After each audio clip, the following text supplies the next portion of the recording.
Social class is considered in the analysis of language for the simple and observable reason of social variation in language. It is used to categorize people based on differences in family background, occupation, wealth, and education. In this video, we will be looking at how prestigious forms of language become prestigious and how their use differs based on the gender of the speaker and how this interacts with notions of social class and identity. Prestige, in linguistic terms, is an attribute bestowed upon a variety of speech that is admired, respected, or looked up to, and is usually the perceived standard or dominant form of a given language. For example, received pronunciation, or the Queen's English, began as just another regional dialect whose speakers found themselves in a fortuitous economic position that coincided with the invention of the printing press. Thus they, being of wealth, were judged likely to buy and invest in books. Because of this, what we now call received pronunciation became the standardized form of written and eventually, with the advent of broadcast media, spoken English. This is what is known as overt prestige. However, another form of prestige exists and is based more on identity and affiliation rather than outright social or economic prospects. This is termed covert prestige.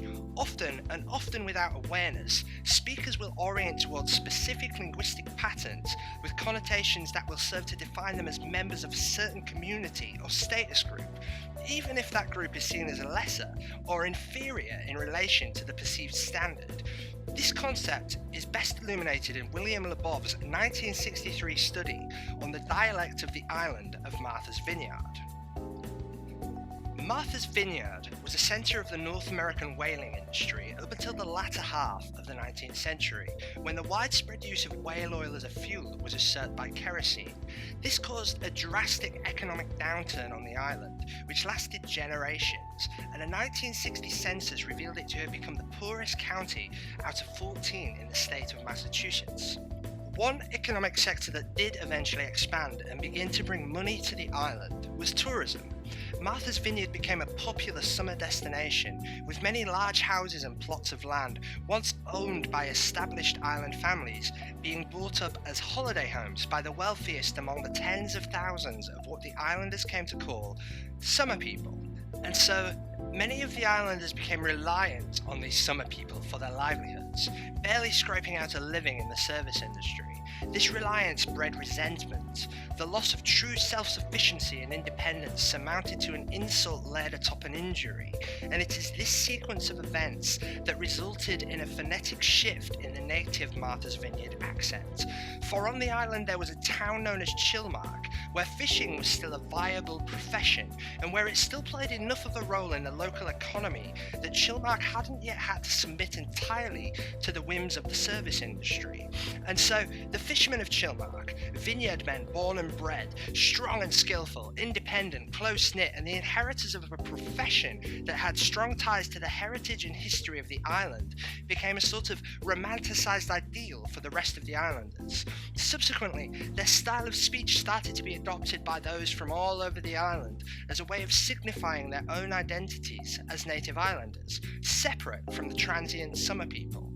The prestige or desirability of the dialect was held not in its affluence, or that it sounded rich or educated or conformist, but almost exactly the opposite, in the assertion of difference and the preservation of an identity under threat. It was also apparent that this adoption was not confined to race, with the changing in speech patterns also observed by Labov in Portuguese and Native American islanders, but more along the lines of occupation and social grouping, those with cash and those without. Significantly, Labov found that the covertly prestigious form of the fisherman was mostly adopted by male islanders, with the women of the island showing a lesser tendency towards the adoption of Chilmarkian morphology. The diversion in commonality of occurrence between the two genders was further expanded in the 1972 study Sex, Covert Prestige and Linguistic Change in the Urban British English of Norwich by Peter Trudgill. Through his observations and recordings of working and middle-class citizens, Trudgill showed that women favour more overtly prestigious forms and puts forth that this is due to their, at least at the time, less secure social position and serves as a way for them to signal social status and competence. Another factor is that working-class styles of speech have strong connotations of masculinity. The Chilmark fishermen, for example, were rugged, hard-living and obstinate men and were admired and imitated for these exact attributes that traditionally would be undesirable characteristics in a woman.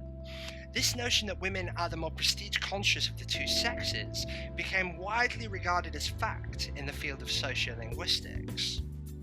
Enter Deborah Cameron, who in her 1992 book Feminism and Linguistic Theory agrees that women are more likely to use prestige forms, but casts doubt on the reasoning as well as the methodology, arguing that the class categorization of a woman was defined in previous studies according to her husband's or father's wealth and occupation, that the unit being tested was not the individual, but the family, with the determining factor being the occupation of the traditionally perceived head or provider.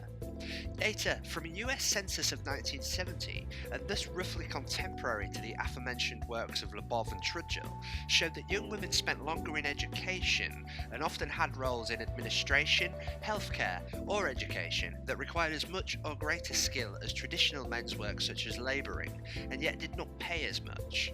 So, if social class were to be assigned individually on the basis of education and type of work, as opposed to the earnings of the patriarch, women in working class families may often come out above their male counterparts, and this would call into question the findings of Labov, and particularly Trudgill, in the sense that women may not be assuming the prestige form, but using it in a way that is appropriate to and typical of their social standing, if categorised as individuals. A further argument set out by Cameron is that speech is influenced mostly by ties to the community, usually a community of practice, that is a group of people in close proximity with shared everyday realities, goals, purposes, such as co-workers or fellow students.